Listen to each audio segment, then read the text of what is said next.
Assalamualaikum warahmatullahi wabarakatuh. Perkenalkan, nama saya Farha Amalia dengan NIM 1102624019. Program Studi Pendidikan Khusus. Di sini saya ingin mempresentasikan mini riset saya dengan metode literatur review dan dengan judul Tantangan Guru dalam Memberikan Instruksi pada Anak dengan Autism Spectrum Disorder di Kelas Inklusif.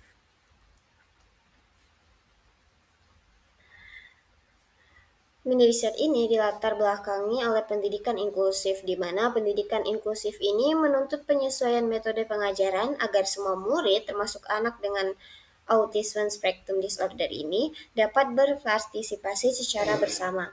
Anak dengan ASD sering mengalami tantangan dalam memproses instruksi verbal panjang, mempertahankan perhatian, dan merespon petunjuk dalam situasi belajar kelompok.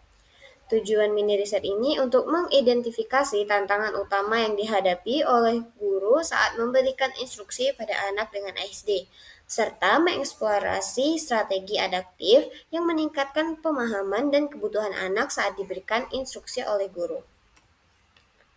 Metode yang saya pakai untuk menyusun mini riset ini yaitu dengan metode literatur review, yang dimana metode ini menganalisis lagi ataupun membandingkan beberapa data hasil penelitian yang telah ada dan telah dibenarkan atau dikemukakan oleh para ahli. Selanjutnya ini adalah matriks analisis artikel, di mana ada penulis, tahun judul, metode penelitian yang mereka gunakan, serta hasil dari penelitian mereka. Yang pertama yaitu Aydun et al. 2000 tahun 2020, di mana metode penelitiannya yaitu kualitatif, dan hasil penelitiannya guru mengalami kesulitan dalam memberikan instruksi verbal yang kompleks. Dan instruksi berbasis visual terbukti meningkatkan pemahaman dan kepatuhan pada anak ASD. Yang selanjutnya yaitu Kate et al. Tahun 2022. Visual yang metode penelitiannya yaitu literatur review. Hasil penelitiannya yaitu dukungan visual seperti gambar dan jadwal visual membantu anak ASD memahami instruksi dan mengurangi perilaku off text. Selanjutnya yaitu Hume et al. 2021, di mana metode penelitiannya yaitu kualitatif eksperimen. Hasil penelitiannya yaitu instruksi singkat dan struktur meningkatkan respon anak ASD secara signifikan dibandingkan instruksi verbal yang panjang. Selanjutnya yaitu Sari dan Andriani tahun 2022, di mana metode penelitiannya yaitu deskriptif kualitatif, dan hasilnya guru menyatakan kesulitan menjaga fokus anak ASD saat memberikan instruksi di kelas reguler. Kita lanjut yaitu Spiegelman et al., di mana metode yang mereka gunakan yaitu meta-analisis. Hasilnya pendekatan perilaku yang konsisten membantu meningkatkan kepatuhan terhadap instruksi guru. Selanjutnya yaitu Widodo dan Lestari di tahun 2023 dengan metode kualitatif. Hasil yang mereka dapatkan yaitu kurangnya pelatihan khusus menjadi hambatan utama guru dalam mengajar anak dengan ASD.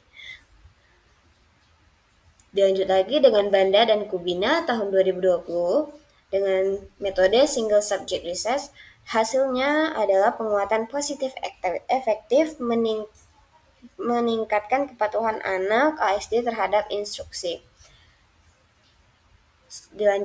Dilanjutkan lagi yaitu Nurul Hidayah et al.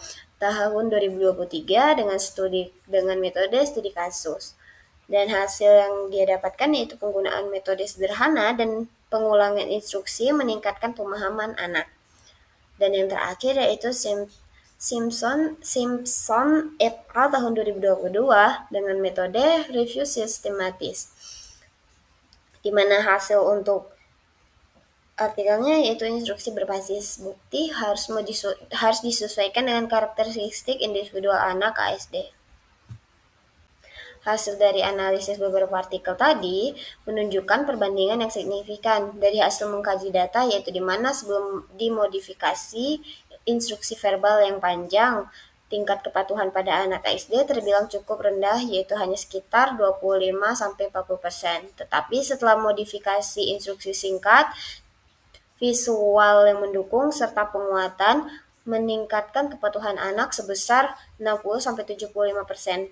Pola perubahan ini terjadi ketika pada sesi pertama hingga ketiga pasca modifikasi, yaitu penggunaan visual dan penyederhanaan bahasa.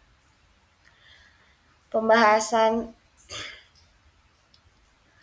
Pembahasan di sini itu hasil analisis dan perbandingan data menunjukkan kecenderungan bahwa penyusunan instruksi yang lebih singkat dan konkret serta serta dukungan visual dapat meningkatkan keterlibatan dan kepatuhan anak dengan ASD di kelas inklusif. Temuan ini juga sejalan dengan teori memprosesan informasi dalam bukti bahwa dukungan visual memudahkan pemahaman dan mengurangi beban kognitif pada anak dengan ASD. Kesimpulan dan saran. Kesimpulan yang bisa kita lihat di sini, di mana modifikasi sederhana pada anak, instruksi, dan penguatan dukungan visual berpotensi meningkatkan respon pada anak ASD di kelas inklusif. Ada beberapa saran sederhana yang bisa dicoba untuk para tenaga pendidik di dunia inklusif, agar bisa memberikan instruksi serta arahan yang lebih jelas untuk anak ASD. Yang pertama yaitu menggunakan kalimat singkat dan jelas. Yang kedua, menyediakan dukungan visual seperti gambar, jadwal visual, dan ikon langkah kerja untuk anak. Yang ketiga, menerapkan penguatan positif serta segera setelah respon yang sesuai. Yang keempat dan yang terakhir yaitu dokumentasikan dan refleksikan hasil secara berkala. Itu dia hasil dari pemaparan mini riset saya dengan metode literatur review dengan judul Tantangan Guru dalam Memberikan Instruksi pada Anak dengan Autism Spektrum Disorder di Kelas Inklusif.